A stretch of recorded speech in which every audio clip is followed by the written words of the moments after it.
Welcome everyone to this book launch event for The Assault on the State, How the Global Attack on Modern Government Endangers Our Future.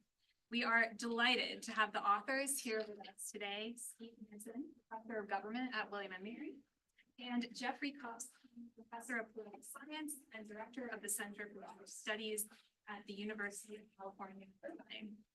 Professor Hanson has been a long-time friend, supporter, and intellectual partner to GRI, so we're especially thrilled to be able to celebrate the publication of his book and welcome his co-author to Williamsburg. We'll be hearing from them in just a moment. They will give an overview of the book's central themes, followed by a moderated Q&A, during which we will take questions from the audience. So as you listen to the book, start preparing. This event is also live streamed, so hello and welcome to those of you who are joining us online. We're coming to you live from the Global Research Institute at William & Mary, a home for big ideas about global issues here in Williamsburg, Virginia. The Global Research Institute, or GRI as we often call it, is a multidisciplinary hub that brings together faculty, staff, practitioners, and students to conduct applied research on contemporary topics of global importance, all while training the next generation of decision makers and global citizens. I'm Kira Allman. I'm the Director of Partnerships and Communications at the Global Research Institute. And we are also proud partners of the William & Mary Democracy Initiative, a cross-campus initiative that is part of William & Mary's Vision 2026 to practice and promote democratic ideals in the pursuit of a more perfect community. The Democracy Initiative seeks to rediscover the ideals that make strong. And certainly the book that you're about to hear about engages in some of that discovery and offers insightful findings to inform this rather ambitious agenda. As they write in the book, much ink, and I think we can probably add many hours of cable news punditry, have been devoted to the threat of democratic erosion. But defending the modern state is also vital for preserving democracy. The book is a vociferous defense of the machinery of modern government, in contrast in many ways to the exceptionalism of great individual leadership. It takes a truly global view of the trends that we've been observing in the United States, also teaching a valuable lesson about widening our aperture a bit. To understand ourselves, we absolutely have to understand just a little bit more about the rest. So without further ado, I'm delighted to hand this over to Steve and Jeff to talk about their new book, The Assault on the State.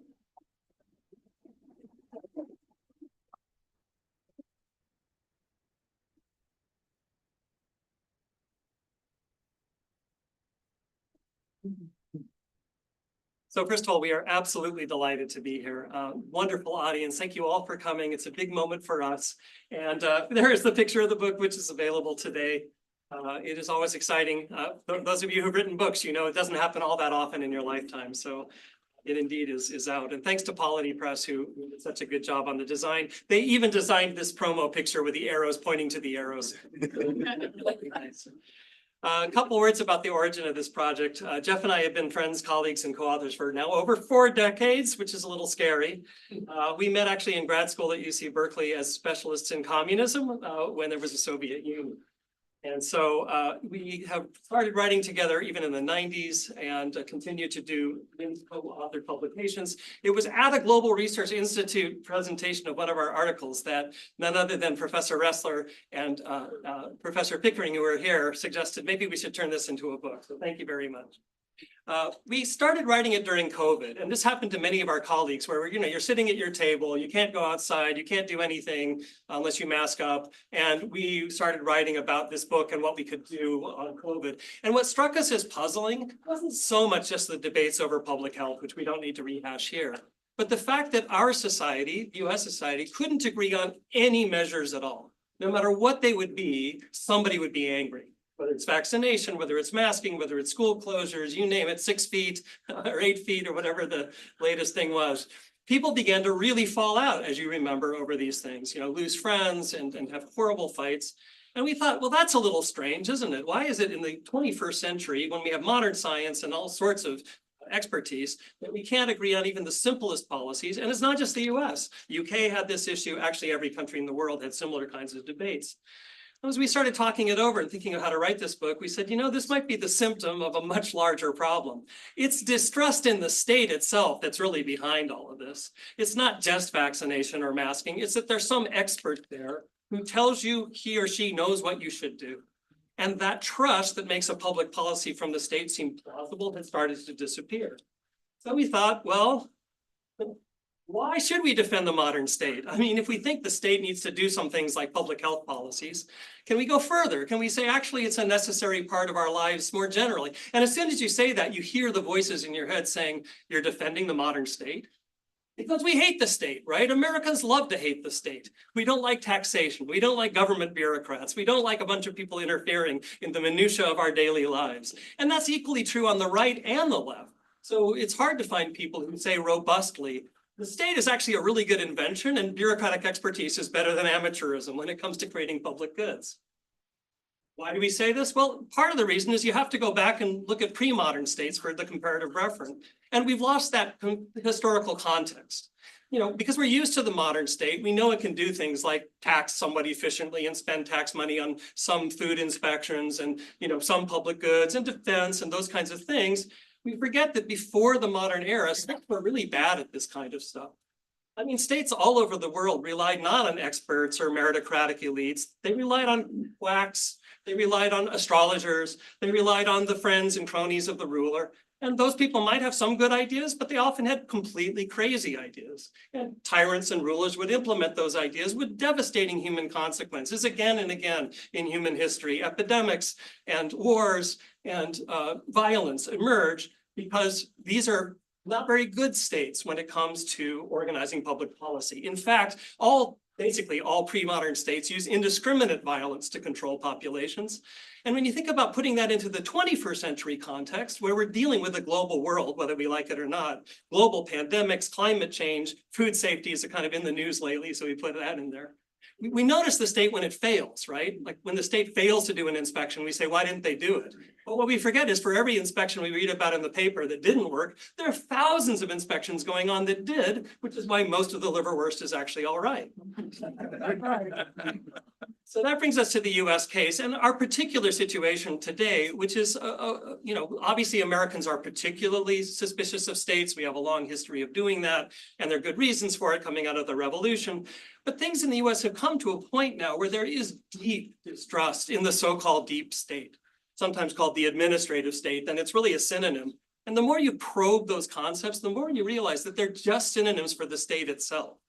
If you read Project 2025, sorry to kind of be political, but a lot of what's in there is an attack on state bureaucracies per se, on the idea that state bureaucracies should somehow patrol different areas of life. And if we rip them apart and produce something different, we would have a better result. It turns out that the phrase deep state is kind of interesting. It emerges not from US history, but from Turkish history. It came about because there was a car crash in Turkey that revealed that the Turkish government, the parliament, the interior minister, and the underworld in Turkey were all collaborating to repress leftists and Islamists. And when they discovered through the car crash that they're all riding in the same vehicle with fake passports and ammunition, the Turkish intellectuals said, that's the deep state, obviously. We don't see it all the time, but there it is. But some of that term then made its way into other analysis of countries like Egypt or Iran. Then it made its way into the US, mostly left-wing critics of the US military-industrial complex, started criticizing the deep state in the US for spying on us. But then all of a sudden you get Steve Bannon and people in the Trump orbit who say the deep state actually isn't just some shadowy alliance of intelligence officers or underworld figures. It's actually the entire state bureaucracy is the deep state. And that transformation, which now something like 40% of Americans believe is real. So when you do public opinion polls and say, do you think there's a deep state? It's a huge chunk of people who do. Has become a target in American politics unexpectedly. We think this is different from just kind of the ordinary skepticism of the state that we've had in the past. In fact, there's a strange alliance at work of three different forces in American politics that for different reasons all hate the secular state bureaucracy. Libertarians, as you might expect, since the philosophical approach of libertarianism is to diminish the role of the state because it's a slippery slope to tyranny. It could lead to Soviet-style control. And a lot of the funding comes from well-heeled libertarian billionaires. But that's only one strand. There are also Christian nationalists who think that the problem with our modern state, of the deep state, is that it is religious. that it's secular, I need to say, that it's stamping out religious values. And that the ability to celebrate religion in the public square has been gradually curtailed. So they see the secular state as an enemy, not because it's, a slippery slope to Soviet life, though they may agree with that, but more because it doesn't bring Christianity into the public square the way they'd like to see.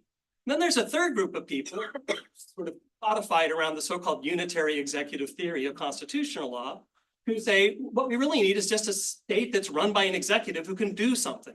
There's too much bureaucratic interference with what the president wants to do.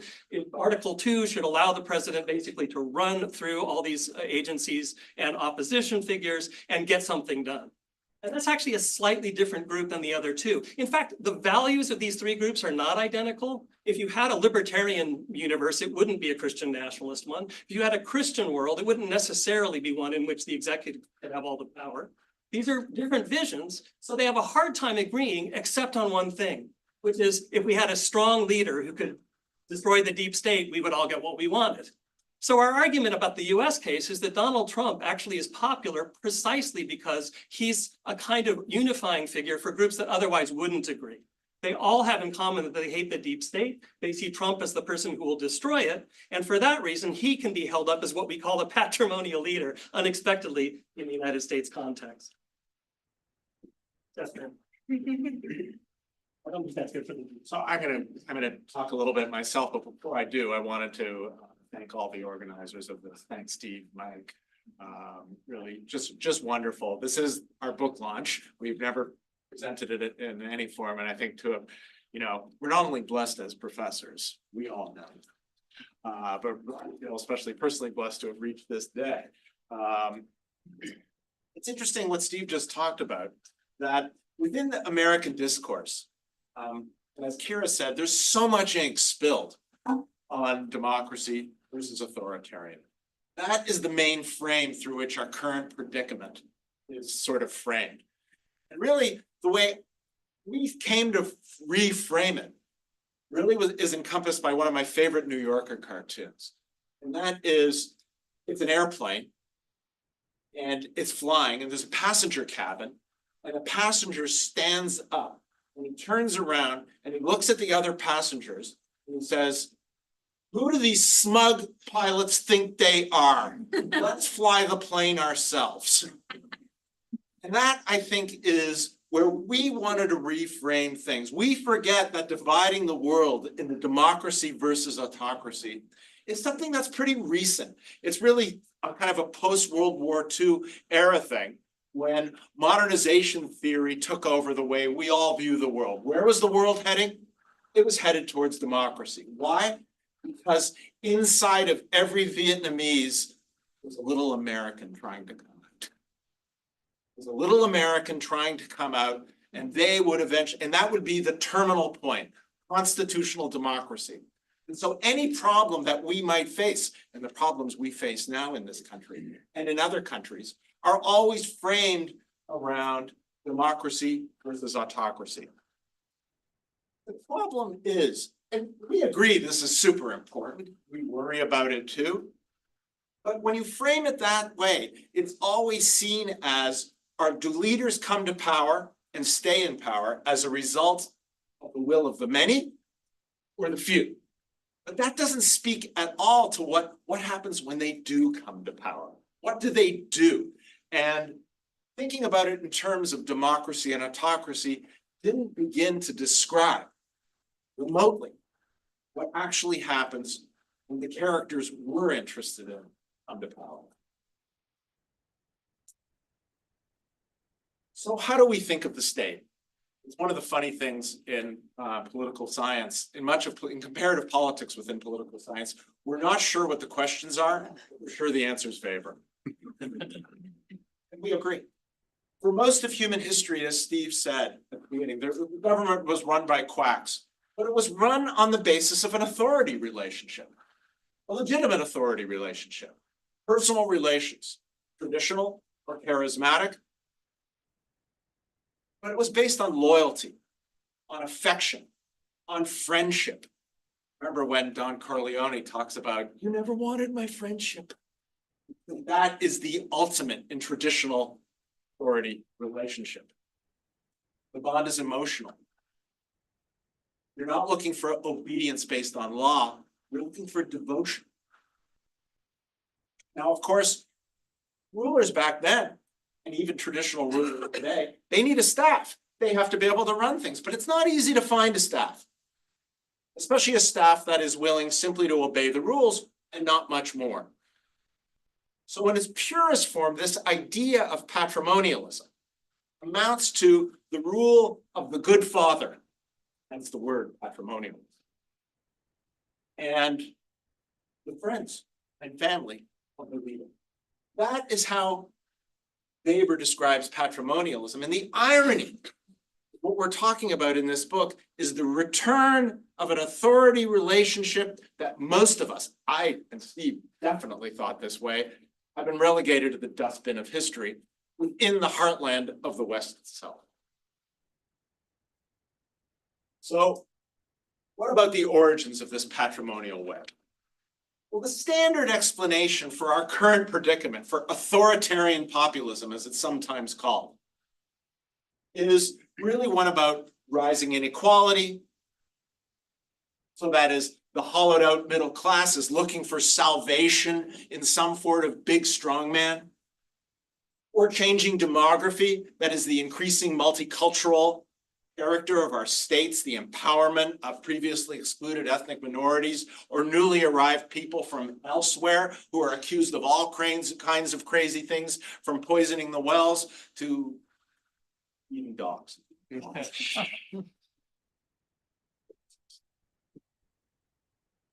Patrimonialism emerges as the main solution to this problem of building a state, building some kind of regime which can handle all of these problems. And where does it come from?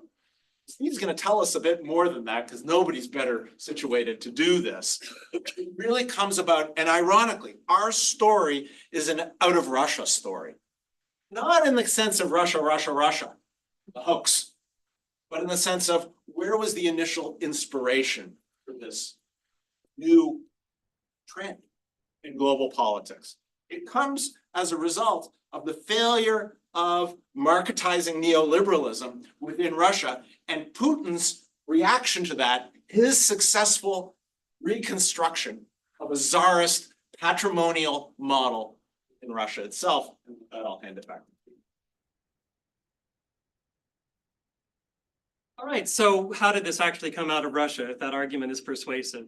Here's the irony, is that Russia's post-communist regime emerged in 1991 at precisely the point at which we cared the least about state building. At that point, the dominance of what's called the Washington Consensus, which is basically stabilize your currency, liberalize your prices, and privatize your property, and have open trade, and basically your economy will work out fine. That kind of advice had very limited, if any, role for state institutions. In fact, it was inspired by some of the same thinking that you had on the libertarian side, that the state was the enemy of progress. And even more so in the post-communist context, because after all, the Soviet state had just collapsed. It was very difficult in 1991. I was there, Jeff was there too at the time, to go to Russia and say, you know what you need to do now that the Soviet state has collapsed? Rebuild the state. People said, no, we don't want a state. We had a state that owned over 90% of the property around here. It was inefficient. It was tyrannical, which it was, by the way.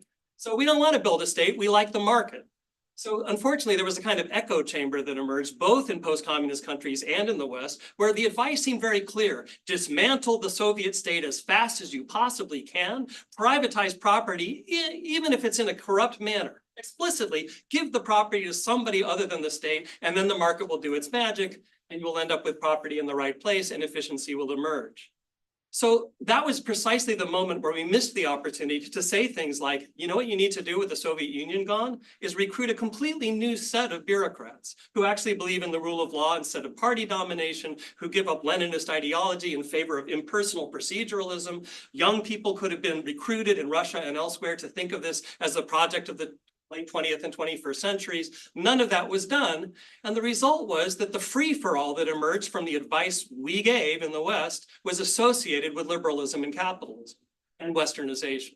As Russians saw a collapse of the economy by 50%, as they saw massive inflation skyrocket and ruin their life savings, not just once, but twice in the 90s. Phrases like liberalism and democracy became basically swear words in Russian. You can't say today in Russia, especially now, but even in the 90s, "Ya Demokrat," I'm a Democrat. By the end of the 90s, that was like saying that you were a thief. And that's because we associated privatization and westernization with the free for all of the 1990s. It wasn't necessary to do that. Even more interesting, Russia's social crisis of the 1990s was a kind of image in advance of the things that happened in the West later. The coalition that got hurt most by that advice were workers in blue-collar industries in the Soviet Rust Belt. Basically, what Stalin built in the 1930s was Gary, Indiana writ large. And so the same kinds of dislocations you get in British coal or in American factories, you got over the entirety of the former Soviet Union and all of Russia. You had the traditional populations, the rural populations who felt suddenly that the world had changed in a direction that was too pro-Western. In short, the coalition that you now see supporting folks like Trump and others like we're analyzing, they were already there in Russia in the 1990s, and Putin was their solution. And Putin remains popular by any standard we can do, even with public opinion being hard to gauge these days. It is clear there's a strong majority in favor, unfortunately, of Putin's authoritarian regime. We think the reason for that is that Putin was not just a strong man, but also a person who could play the role of patrimonial leader very successfully, in effect reproducing Russian Tsarism, the patrimonialism of the past, as a model for responding to the failures of globalization, of neoliberalism. And after 2008 and the global financial crisis, even in the West, that model looks increasingly attractive. We think it's not a coincidence that Putin has become something of a hero in the groups that support patrimonial leaders, not just in the United States, but around the world. And that seems mysterious to many people in the liberal camp. They say, how could you like Putin? And it's not captured by authoritarian populism, because no one calls Putin a populist. He's not.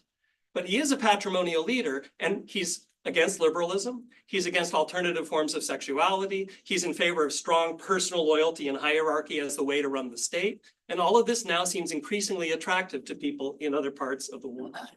So it becomes a global model. Now we have to say again, Jeff already said, it's hard to discuss this because you already hear in your head, it's always Russia, Russia, Russia. You're doing it again.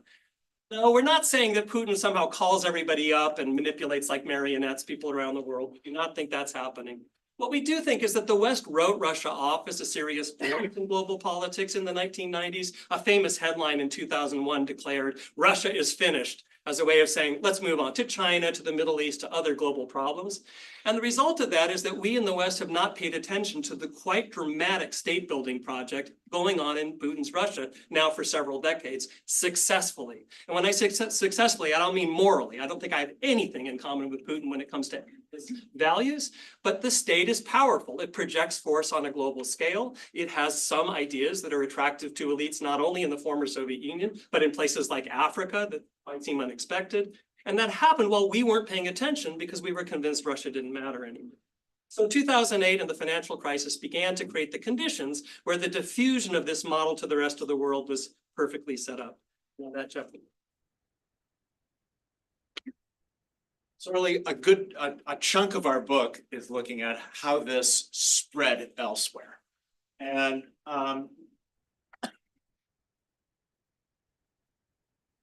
it's pretty easy to understand how Putin was able to do this relatively close to home. These were already pretty states that had already disintegrated after communism. Many of them had become states for the first time ever. In places like Belarus, Azerbaijan, Chechnya, actually, it's interesting. In Chechnya, you ended up with a kind of a little mini Putin who was there, even a guy with his own tiger. He was, constructing his own little kind of Colonel Kurtz empire. But these were all places that had weak traditions of bureaucratic rationalism. The one that is, of course, more interesting, we have Keith Darden here, who's a great expert on this subject, is Ukraine before the Euromaidan. You had, in effect, Putin's attempt to export the model by backing his own people. Now, of course, within Ukraine, you had people who wanted to imitate this model. Where's it? Oh, so there. That's it. So really, what did Putin want? What exactly does Putin want? Does he want to take over the world? Does he want to attack everywhere? I don't actually think so. What Putin really wants is a world of Putins. He wants to deal, and here the image, again, I'm going to take it from The Godfather, is the meeting of the five families around the table. That's the image we want you to take away. The big men, and it's men, getting together and divvying up the world, divvying up the loot. Understanding that's your sphere of influence. Sometimes they'll help each other, sometimes they'll kill each other. Again, the five families. But they'll settle everything in a kind of amicable manner. And we know in the United States now what that looks like in terms of international relations. Other countries are learning exactly the same lesson. Beyond the former Soviet Union, it of course spreads to Hungary. Now, the interesting thing about Hungary, we have a whole section on Hungary in this book, and we heard about it again the other night during the debates. Hungary, after 1989, ran as fast as it could. It thought it had won the lottery of history. It was given access to the European Union. It subordinated everything about its national politics to joining the European Union.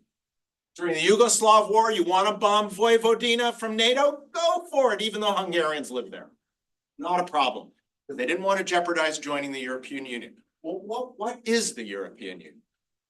The European Union is a giant state building project. Mostly, it is about, if you want to join the European Union, do you know what you have to do? You simply need to pass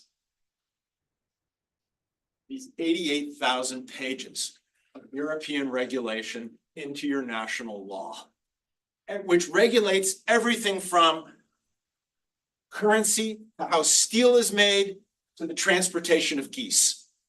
Everything is regulated. That's what the EU is. It is a regulatory regime. Well, what does Viktor Orban do when he comes to power? He does a couple of things. One is he keeps on taking the EU money, while at the same time attacking the basis of the regulatory regime. There's nothing that mainstream European leaders regret more than taking Viktor Orban's Hungary into the EU. But it became a model of sorts. And we heard about it again the other night. The Conservative Political Action Conference meetings have been held in Budapest. And the Budapest have done their meetings in Dallas, where Orban shows up to give a speech. Immediately, Orban sidles up to Putin, Xi, Trump.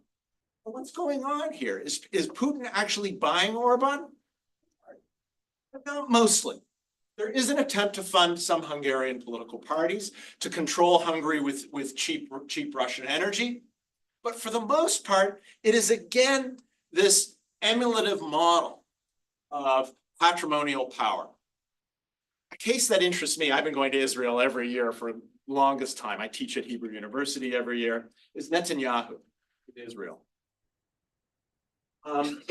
Interestingly, Netanyahu, that party that he comes from, the Likud, that was historically, everybody in the United States knows the difference between Likud and Labor. It's actually not the division in Europe and in Israel at all anymore, but let's start with that. Historically, it was Labor that was the corrupt party. Anybody who's from Israel knows that. The Likud was the rule of law party. These were the guys who wore ties, who thought in terms of constitutions. When Menachem Begin, that is Netanyahu's predecessor, comes to power in 1977, the Israeli state that had been built up by labor since 1948, a bureaucracy, is left in place completely. Begin was a hardliner on questions of Arab-Jewish relations. But on questions of the state, he was a liberal. That is a pro-state builder. The core of the Zionist project is a state project, encompassed by the Hebrew word mamlachtiyut, which comes from the word king and kingship, but ultimately came to represent what it meant to have a rule of law state. And Netanyahu, when he first came to power, backed this. But around 2009, or more appropriately, 2015, he started to attack his own bureaucracy, his own civil service, his own judiciary, his own police force, not simply because he was worried about being put in jail himself for corruption, which he is, but mostly because the same ideology that was in the United States, that is libertarianism, religious nationalism, and a notion of a unitary executive theory came to become dominant within Israel itself. And so now, interestingly, Netanyahu's party, the Likud, is the Bibi party. It's not really even a party anymore. It is about personal loyalty to Netanyahu.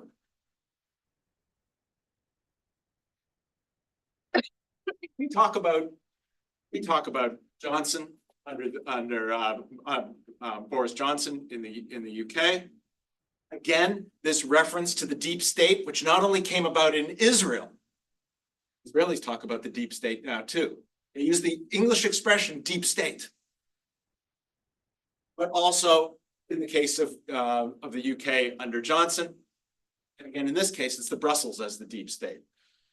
Then we have the US under Trump.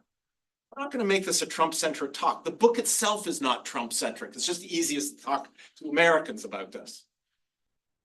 In effect, this is the thing I think I'm most proud of in the book. We predicted Project 2025. We wrote this book way before Project 2025 came out. And I know because the people here who heard the early versions of it, it followed from the logic that they would attempt. So the original idea of Project 2025 was this notion at the end of the Trump presidency called Schedule F, where they would get to take away the civil service protections of senior civil servants in the United States.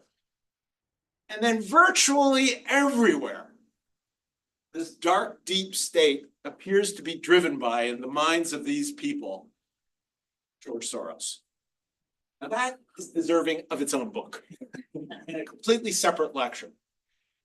But interestingly, if you put into a Google search engine, Fox News, George Soros. Fox News has so many George Soros stories. I'm not here to be critical of Fox News.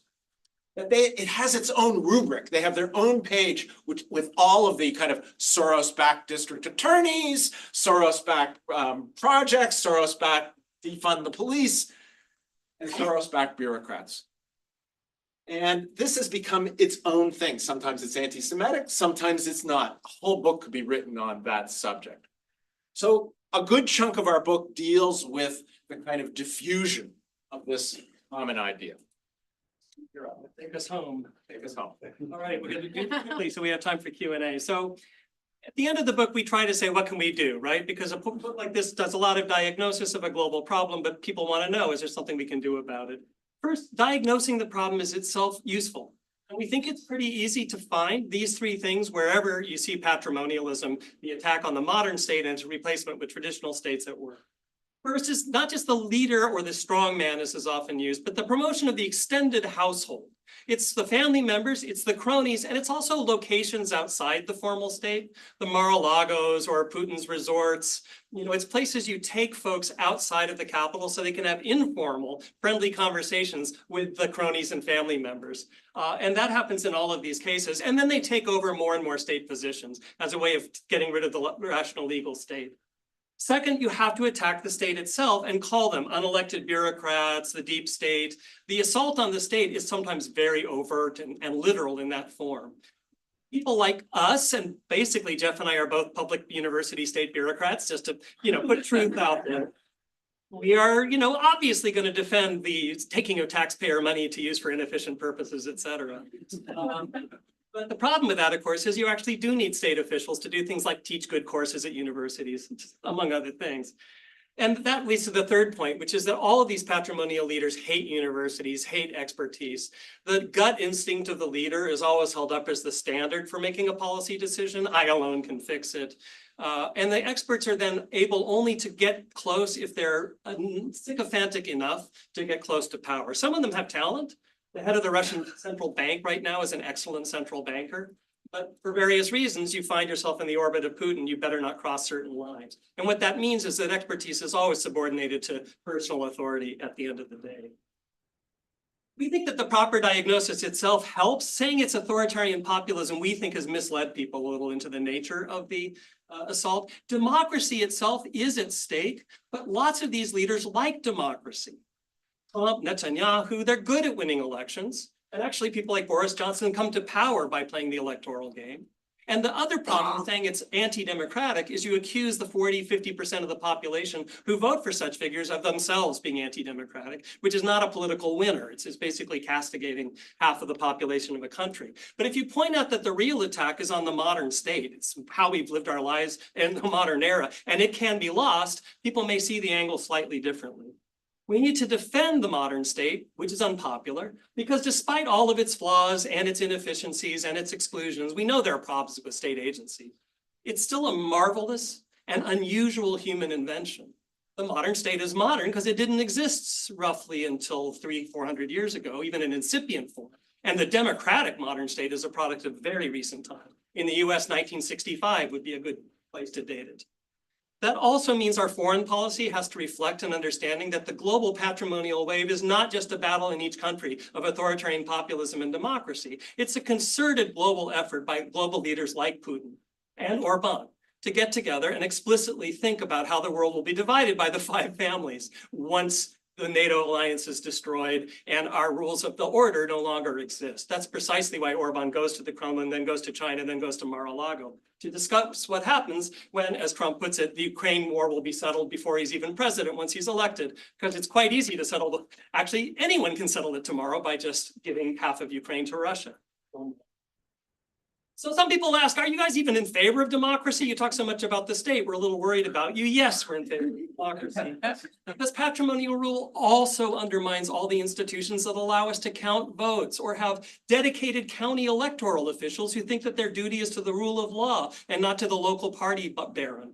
That's not to be taken for granted. And many democracies around the world struggle with getting these kinds of officials to count the votes properly and transparently. If we get rid of that and put in place partisanship at the procedural level, we'll have a real tough time, and that's likely to happen.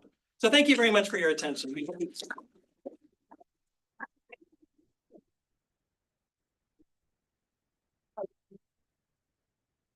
Just bear with us a moment while we transition from the presentation to the Q&A.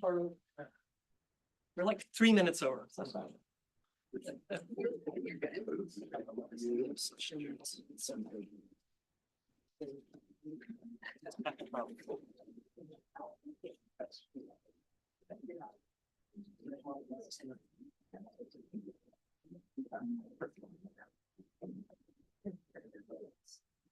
Well, thank you both for that wonderful presentation, really engaging. I'm sure there are a lot of questions hovering out in the audience right now. I will use the moderator's privilege, though, to at least ask the first one.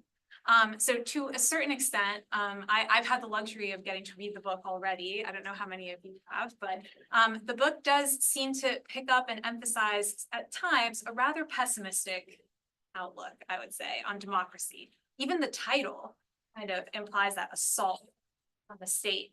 It evokes that kind of threat that you do go on to explore in your analysis of patrimonialism. So I'm wondering how you each see the book. Is it a pessimistic book? Do you feel pessimistic about democracy? About democracy. Yeah. It's hard not to sometimes. I think to go back to the origins of this, it was during for me, I know when. I know, and it's a moment we all shared together. Television.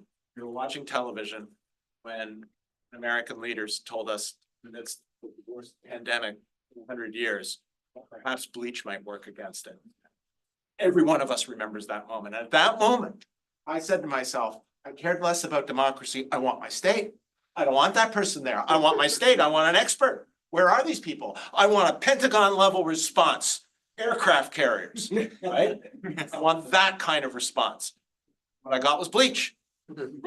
And at that moment, I cared more. And Steve and I have talked about this a little bit. Do we care more about having a rule of law, bureaucratic state, or do we care more about democracy? And I tell you, on some days, I'm torn. And we called it the assault on the state. It's not over yet.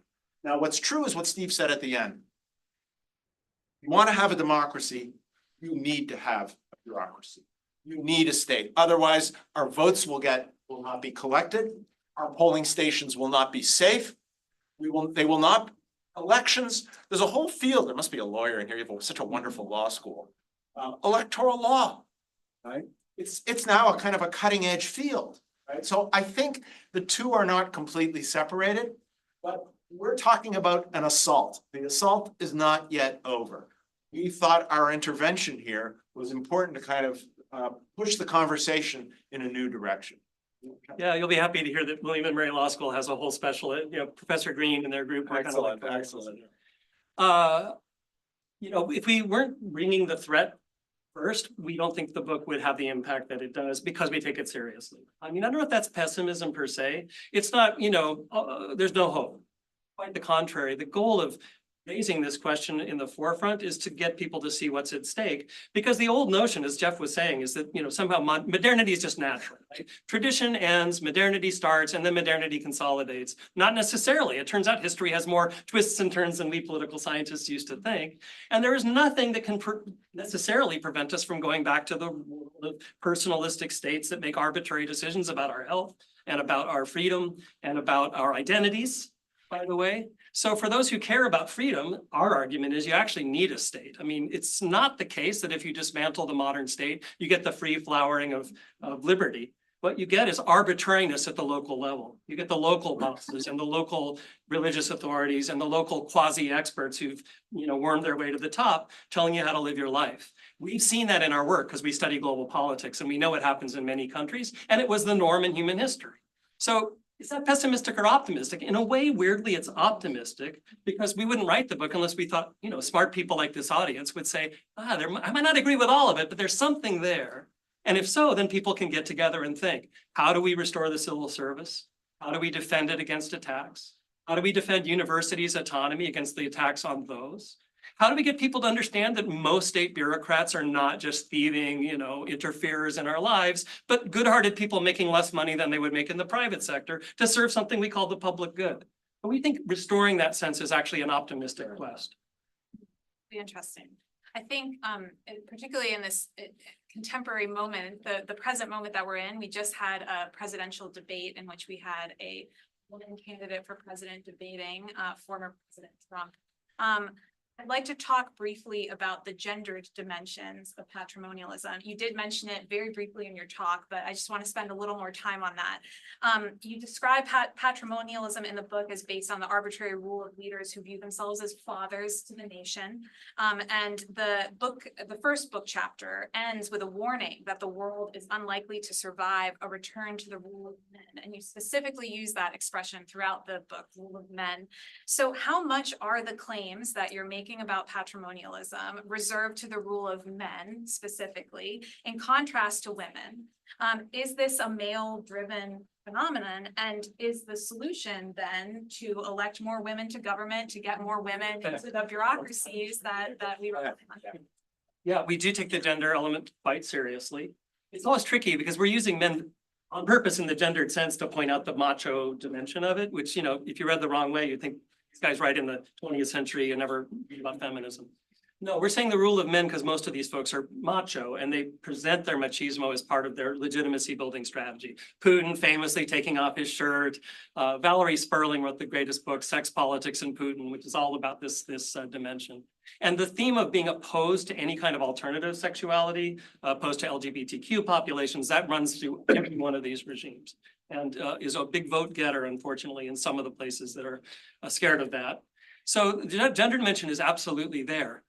Most of them are men who want to be macho, the ones we've described in the book. The question comes up about people like Le Pen, Marine Le Pen, or Meloni in Italy, or some others, and it's interesting.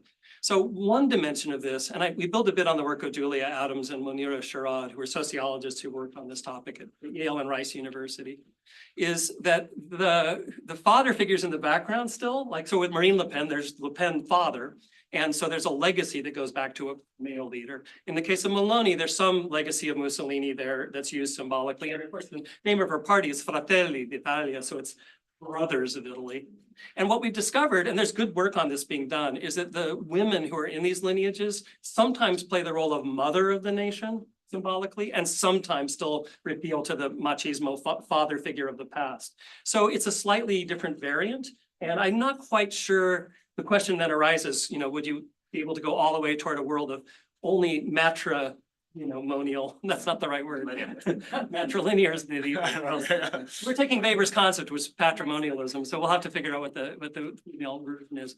But we think gender matters enough that frankly, I think it's unlikely that it would take the same form with only female leaders. So yes, is the answer to your question.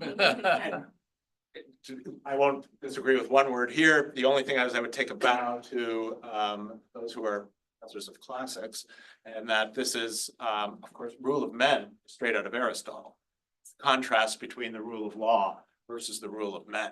And so it was really much, even before Weber, Aristotle understood that these were very different kinds of regimes. And really, the contrast to the rule of men is not only, not even primarily the rule of women, but it is really the contrast to the impersonal state. You obey because of the office. You obey not because of the person. This is a fundamental distinction which we think is in danger of being forgotten, and we worry. There's a part of it is a message of despair, but part of it is saying, look, it's not too late. We can do something about it. Great, thank you. Let's turn the questioning out to the audience.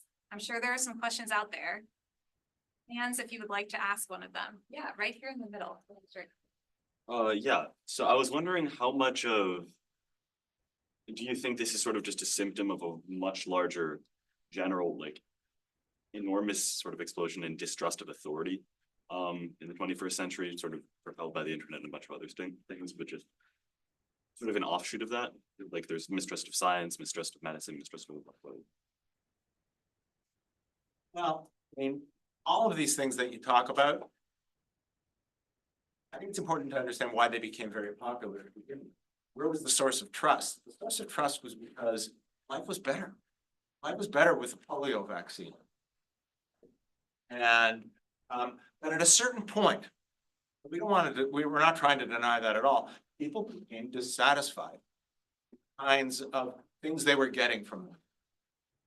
And I mean, we're not, as Steve said, we're not looking to recreate. I mean, my favorite character, which Steve didn't want to use in the book, but I love it, is Newman in Seinfeld, right? We're not trying to turn the world back into the Department of Motor Vehicles, right? But even the Department of Motor Vehicles, it would be way worse. You got to the front of the line and they said, I don't like the sound of your last name. My family suffered from that. And so the world that we created was a much better world. But there are problems, even with that better world that we created, and that people have come along and said, we can do better. Only I can fix it.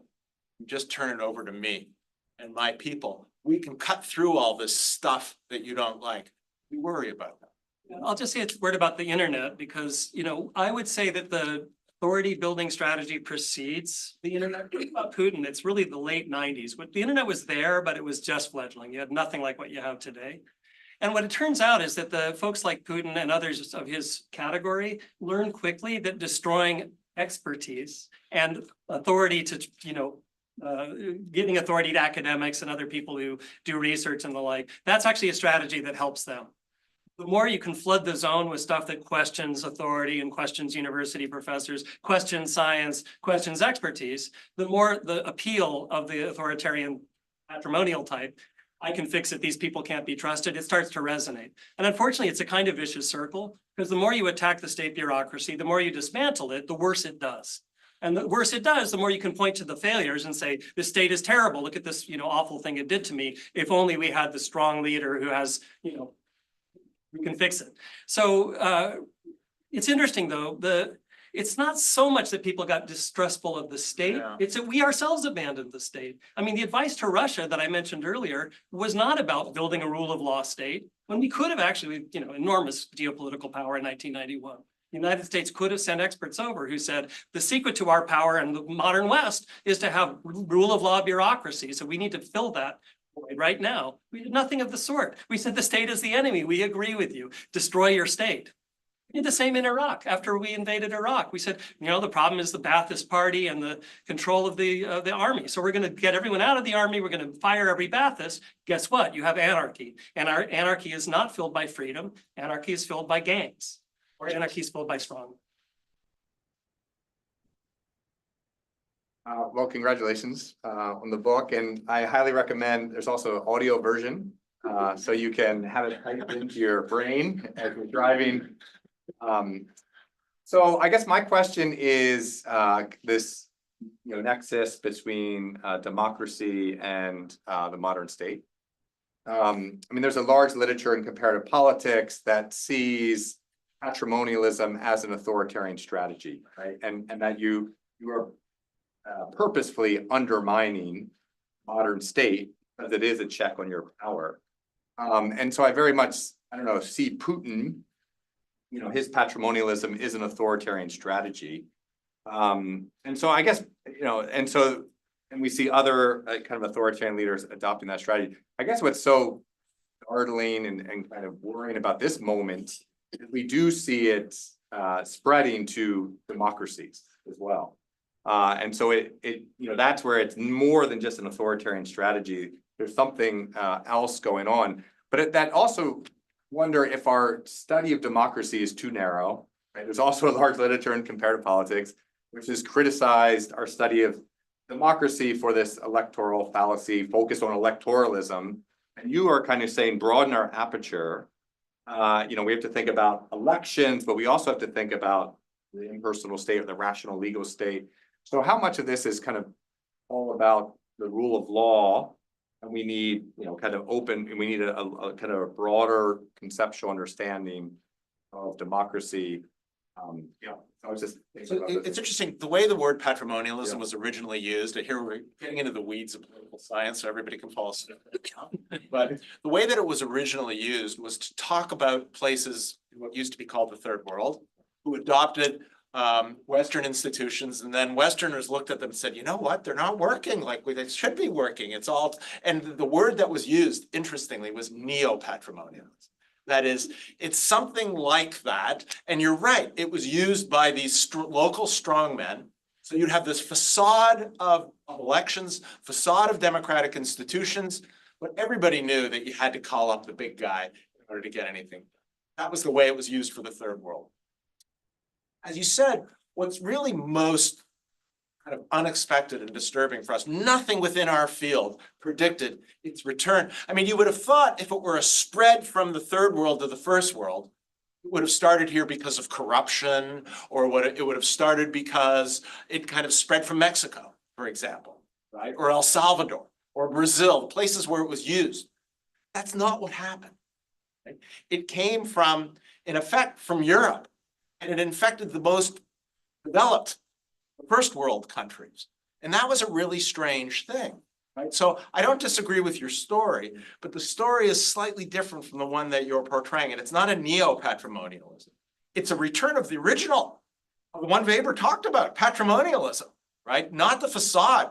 We have the democratic institutions. Everybody said, I mean, look, for every democracy institute in the world, from Freedom House to VDEM, all of that, always ranked the Europe and the North American kind of democracies as the most democratic.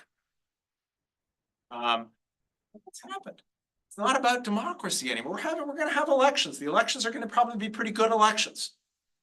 Something else is going on, and we're trying to capture that. I'll add a very quick point, which is about our data sets for understanding democracy and authoritarianism, as great as they are these days, and we love the statistics that come out of it. We have good friends who work on the Varieties of Democracy project. It's all put on the single dimension of authoritarian versus democratic. Rule of law is encapsulated only in that. It's actually one of the democracy measures among many others. We're saying this is very simplified, right? I mean, the rule of law versus rule of men dimension is orthogonal to the elections or no elections dimension. You can have democracies with repeated elections, and the result is a patrimonial leader. The Philippines arguably replaced patrimonial Duterte with patrimonial Marcos Jr., right? So nothing changed in the democracy there. You actually had a transfer of power that was peaceful at the ballot box, but the way the state is organized is according to the rule of people and connections, just a slightly different network. So we think that people are missing a dimension here that isn't in the databases at the moment. May I ask you? Some more questions. Oh, great. Yeah, go ahead, Frank. Yeah. I am old enough to have witnessed Mussolini's rise to power. Do you see anything that resembles that can happen again? Well, I think that's what Orban would like.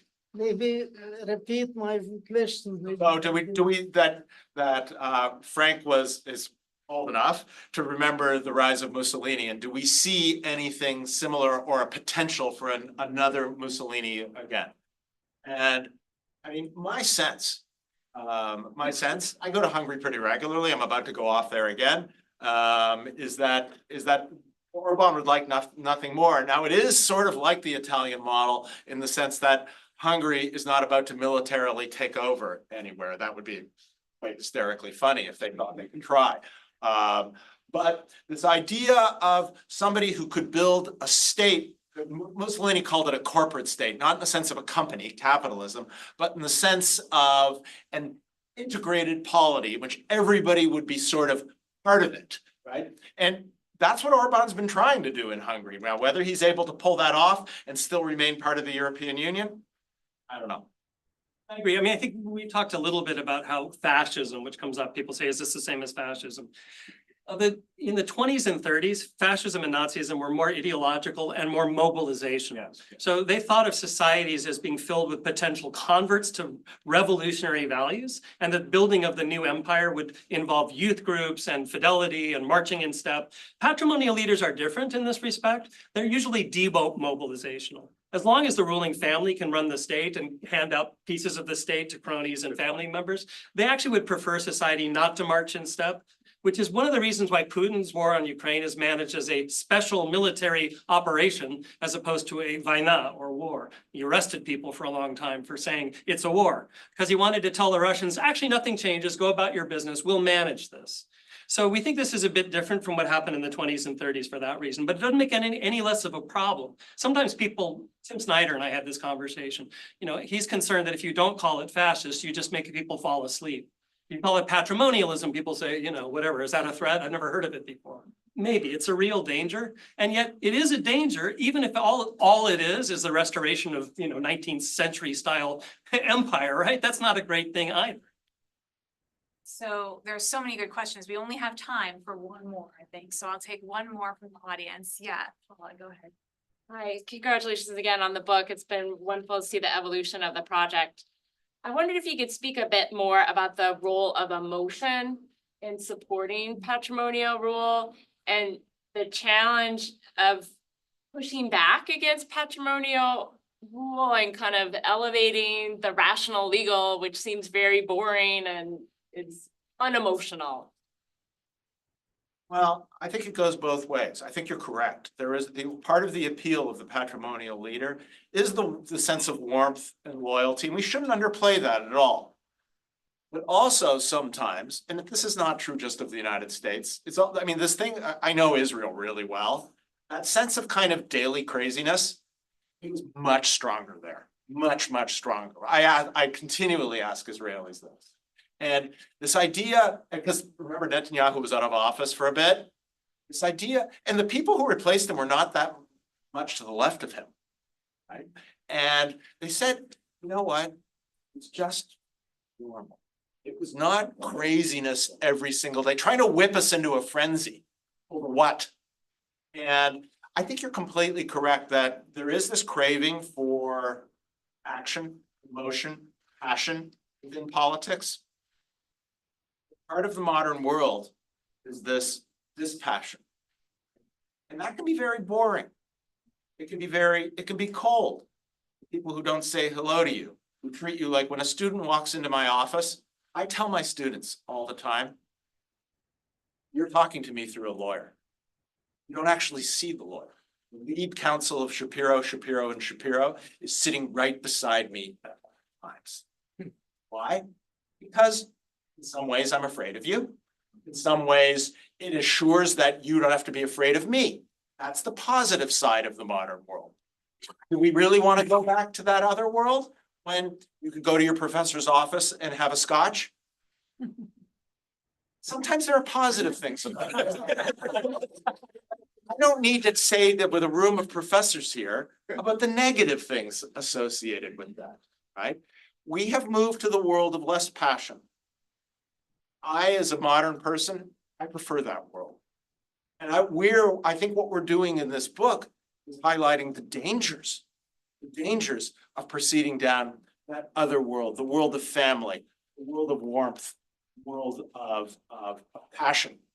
We want to proceed back to the world that made us all wealthy, safe, and secure. That was the world of the rule of law, and that's the danger, and we think we need to identify that. I can only think of one small thing to add to that beautiful conclusion, which is it comes from Max Weber. When Weber wrote politics, he wrote politics as a vocation. He said famously, politics in the modern era involves reconciling the politics of ultimate ends, what it is you'd like to achieve as a visionary, with the ethic of responsibility. You have to figure out measure, means ends relationships, and what makes modern politics tough. He called it the slow boring of hard boards.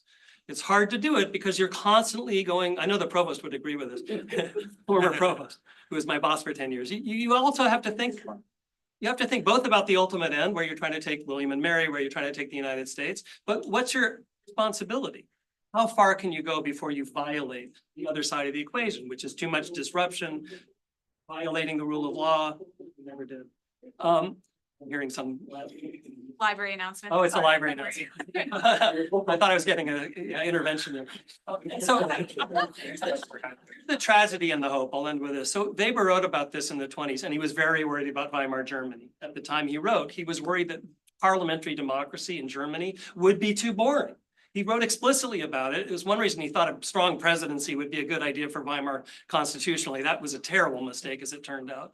But his idea was we need some vessel in modern democracy for that emotional side, for people to go to a rally, to feel like they're part of a group. He thought a presidential element could help there. He was wrong, but he wasn't wrong about the diagnosis, which you mentioned yourself, Paula. I mean, the problem we face is that the self-discipline needed, even just to avoid violating legal norms, now feels oppressive to people. When Trump says the stuff he says, it's a liberation from any check at all, right? And there are people who say, thank goodness, finally I can just have the scotch with my student.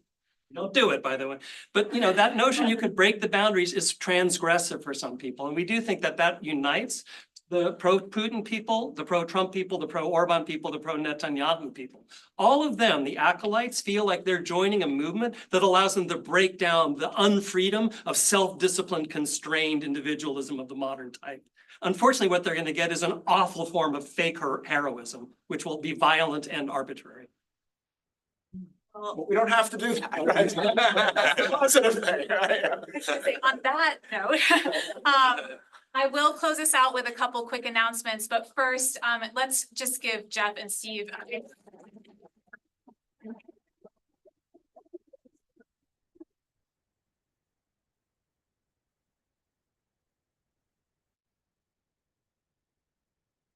Thank you both so much for your wonderful talk and answering these questions. If you did not get your question answered, I have good news for you. There's a reception after this, so you can accost the authors. And their books. Close, and their books. So all that remains is for me to thank you all for joining us both in person and also online if you're on the live stream for this book talk at the Global Research Institute. We are in on the ground floor of SWEM Library in the Hive. After this, there is a reception, as I mentioned, on the conservation patio. So it's just out that door to the side and then outside with light refreshments and also books to buy. And I believe Steve and Jeff will be signing books as well. And there is also a QR code to get a discount for the book. And there are signs and posters for that. So don't miss your opportunity to get your book out as well. So thank you all for being here, and let's go get some refreshments. I